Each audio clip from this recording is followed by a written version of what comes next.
మీరు ఎప్పుడైనా గిరి ప్రదక్షిణానికి బయలుదేరే ముందు ఎవరితోనైనా 14 మైళ్ళు నడవాలి అని చెప్పారనుకోండి, అమ్మో నడవగలనంటారా, చెప్పులు వేసుకోవచ్చా అండి అని అడుగుతారు. చెప్పులు వేసుకోకుండా ఉండడం మంచిది.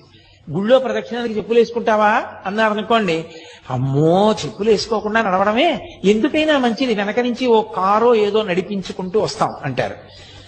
నిజంగా గిరి ప్రదక్షిణానికి బయలుదేరిన వాడు ఏ అలసట లేకుండా గిరి ప్రదక్షిణం పూర్తి చేసేస్తాడు. పరమ సంతోషంగా పూర్తి చేస్తాడు.